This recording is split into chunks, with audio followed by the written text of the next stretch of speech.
So tonight's a big night. We're unveiling something a little big. Can you just talk about what it's like to be not on the cover, on one of the covers of this year's Out 100? It's truly an honor. Our magazine is a magazine that I have respected for a very long time. It is one of the magazines that I would look at when no one was watching, when I was not out. So it feels like we're paying tribute to what this is and everything that this can be, but also to a little Rafael that was kind of insecure. I think little Rafael will be proud. He would. So this is Outfest, the 40th anniversary. What's it like to be a part of like this booming and all different kinds of LGBT representation? It's not just all positive. It's not just all negative. There's a wide range, and you get to be a part of that with Tarlos and 911. So what's that like? Well, like I said, it's a huge honor, but I think we're just trying to depict reality. Like you said, it's not positive, it's not negative, it just is. This is the 40th anniversary and it needs to be celebrated. And I think the louder we are, we're trying to drop a pin here. We're trying to make people aware of our existence because left and right, people will constantly try to erase us. And you can't. You cannot. We're here, honey. Exactly. So. Are you a Janelle Monae stan? Yes. Do you have a favorite deep cut? I'm just curious. Oh, no. Oh, these are the hard questions. No, not necessarily. I'd be disowning everything she's got. Not necessarily a favorite. I'm a Pink girl. I don't know if you saw that music video about her and Tessa Thompson getting super sapphic, super queer in it. You should check it out if you haven't. I need to check it out. Sorry, I think maybe I had a reaction here, but I don't. No, I need to check that out. Yeah. We're unveiling a little something big tonight. I totally spoiled it with every single interviewer. I don't know if I was supposed to do that, but sorry. So can you just reflect a little about like what it's been like just to be not on just cover of Out, but the Out 100? Mind-boggling, surreal. And I'm with the lovely Quay. A little confused. It's such a big deal because I am so aware of the people that were on these covers before me. I bring up, off the top of my head, Elliot Page, Sam Smith, true trailblazers. And I only came out a little over a year ago. And to be recognized by someone I could call now as my peers and my people, and it's unbelievable, man. And I just feel so lucky and blessed to be in this position. And I truly feel loved and accepted by you guys. And that's all I asked. I said, this is my story. Take it as you want. But I just ask that you treat me with respect and love. And here we are, man. Here we are. You and Beyonce have something in common, an Out cover. You tell me Beyonce was on the cover? Yeah. No self. These are my favorites. I'll send it to you. So, I'm blushing behind all this makeup right now. So Outfest 40th anniversary, been here a long time. Yes. What's it like to be a part of this boom, this resurgence of queer media that's not all just positive or all just negative? It's real, it's grounded, it shows the queer community's range and emotion. So what's that like to be a part of, especially with 911? Again, for me personally, it's surreal and just the biggest honor I could imagine. But as for what's happening, about damn time. You know what I mean? Like, we have been here, we are here, we make the greatest content, we've got the most swag. Like, about time people are recognizing that. And it's so nice to be surrounded by people that just want to do amazing art, spread love, and spread really, really, really good vibes. That's all I think the world needs. I mean, that's not a lot to ask for. The Tarlo stands are feral anytime you drop even a hint of new content. Are you you see that day I posted a really zoomed in black and white and wrote coming soon. They have no idea that it's the Out 100 cover. So are you ready for that? Flip. They're gonna flip. How's it feel to be here tonight? Are you excited? How are you feeling? How do they got the juices flowing? What's that like? I am excited. I'm ready to see Janelle Monae. She's not even performing. I just want to look at her. Like, she's just oozes dope queerness, and just want to meet her. Are you a stan? I'm a stan. Django Jane, that video, I saw her at Coachella. She killed it. Like, she should have headlined Coachella. Like, I'm glad she's being honored because she deserves it. A lot of people have been able to answer this night, but do you have a favorite Janelle deep cut? Is Django Jane a deep cut? Or okay, if it's not, I've been saying Pink. okay, yeah, that was gonna be my next one with the pussy lips. Oh my God, that video and that song. Okay, if Django Jang is a single, then I go with Pink. Yeah. Okay, so obviously Outfest's 40th anniversary this year. Big pill in the community. But Yes. as you know, both know, queer people have been around for centuries before that, long before all of this. And we're finally in this resurgence where like representation isn't positive or negative. It's like real, grounded. We get to show our reign. So what's that like, especially recently with your role in Medea Homecoming?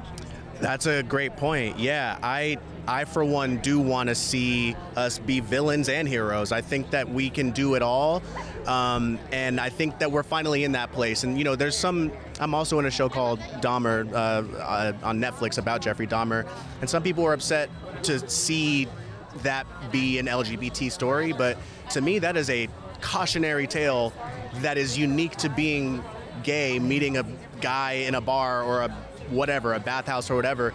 So I think it's important to see that kind of stuff. I think there's plenty to get out of that. So if that's where we're moving, cast me as a villain. I'll be out here doing all kinds of shady shit.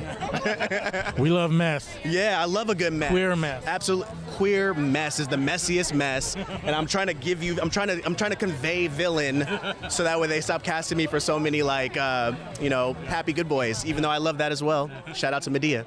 So, and this year alone, a Ryan Murphy production, Tyler Perry production. That's like a hefty resume already. So, can you reflect on that and what's that been like for you? I did Dahmer right after I did Medea, so it was literally like the two polar opposites, like two big bosses who do a ton of projects at the same time.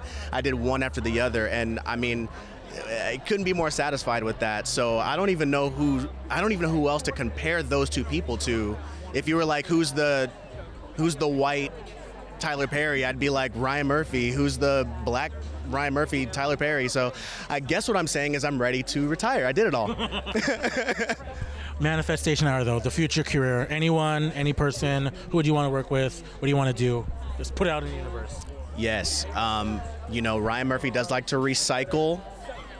So I would love to come on back and be, an Evan Peters spot, have the show centered around something that I'm doing. And I want, he brings people into the writer's room to help reflect what's really going on in the whatever community he's depicting. So let's get me in the writer's room as well. Have me in front and behind. Ryan, when you're ready, I'm ready. That's what I want. I really want to be in like a Ryan Murphy limited series, getting into some queer mess. Are you listening, Ryan? Please, Ryan. Hello. Happy 40th out. Can you tell me what you're doing here tonight and how you feel? I feel very excited. It's a glorious night, and I think that it's fabulous that everybody is coming out, dressing up, and celebrating people during the Legacy Awards for Outfest. And it's just important that we keep on normalizing the beautiful diversity and many threads of the human experience. So you are an icon in the community to so many people. Can you reflect on like your status as that icon and how does it make you feel in the long run? Is it so wild that there's so many fans of you all these years? I feel very blessed. I feel very grateful. The nanny is the gift that keeps on giving, and I think that timing is everything. And the show came along, and the children that grew up watching it became the millennials that pioneered the social media. And so for the first time in history, fans had a chance to speak to each other all around the world, and they were talking about the nanny. And, as far as the gay community goes, I've always been very much a gay civil liberties activist. And so I think that I'm straight, but I feel like it's something that I must do. And so I just am very much a supporter, and I wield and leverage my celebrity to keep working to normalize it with my own acceptance and my own activism. Would Nanny Fine be at the gay clubs? Of course, of course. Yeah, she'd be right there up front. So how does it feel to be here tonight? How are you feeling? I'm good. I'm like overwhelmed that the Star Trek franchise asked me to come here and represent. So, I'm a little nervous because usually I'm representing myself, but this time it's not all about me. Shocker. But I'm good. It's like a nice night. I'm a little scared it might rain, but so far so good. Well, the look is looking right now. I feel good. The rain can't stop that. That's right. So Outfest has been a pillar of their community, especially for the entertainment industry, for 40 years now. But as you and I both know, queer people have been here. We're always here. We're going to keep being here. We're in the middle of this resurgence now of like representation that isn't just good, just bad, but grounded and real. And it shows that we have real stories to tell and that we have a range. So what's it like to be a part of that, especially since with your role in Star Trek? Well, what I love about Outfest, all of the films I've seen at Outfest through the years, and also what I love about Star Trek is that we're not just the side story. We are the centered story in these events, right? So when you go to a movie at Outfest, at the film festival, the LGBTQ people you're seeing on screen, the movie's about them. It's their story, right? We're not there to service some hetero storyline. And unless you've been invisible or have felt invisible for most of your life in the media, you don't understand how powerful that is. And Outfest every year shows us that we are the main characters of our own stories. And Star Trek does the same. And it took 52 years for us to have a series regular LGBTQ character on that show. But my God, once they got it, they went all in, right? So, I mean, it's the gayest, it's the queerest Star Trek in history. It's crazy. So I'm quite proud of it. I think we deserve it, and I'm here to take it. And sci-fi has always been pushing boundaries. Yeah. What's it like? Were you a sci-fi girly growing up, or like? I was a Star Trek girl for sure. But the thing about sci-fi is that it allows us a distance from subject matters that we might find difficult to talk about under different circumstances. But because it's science fiction, we can extrapolate this to some made-up existence and talk about issues of gender or sexuality in ways that are metaphorical and analogies, and so it makes it a little easier for people to digest, and it's fun.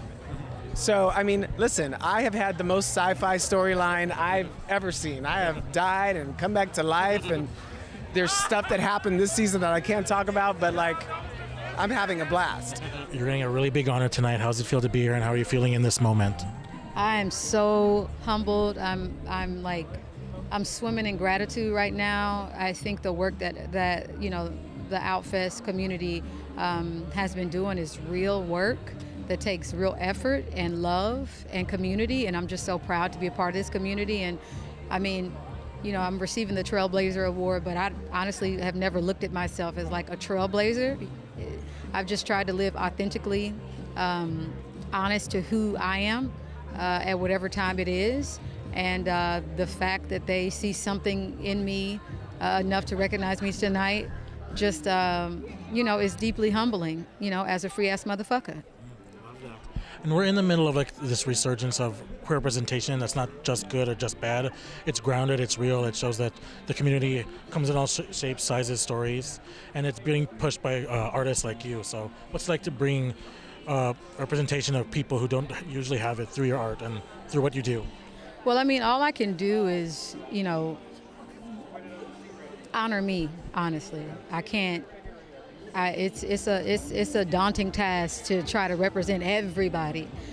But I do know that representation matters, and I think when people see me walking in my truth, or when I see you walking in your truth, or that person walking in their truth and honoring who they are, no matter what they look like, no matter how they identify, it makes you want to hold your head up high, and it inspires you. And if people are inspired by anything that I'm doing, like, I don't take that lightly. That's a beautiful gift to have. You were an Out 100 alumni 2 years ago. We're in the middle of Out 100 right now. It's coming out soon. Do you have a message for this year's crop of Out 100, just a shout out or something? Keep being free ass motherfuckers. Let's keep doing it, and let's keep staying,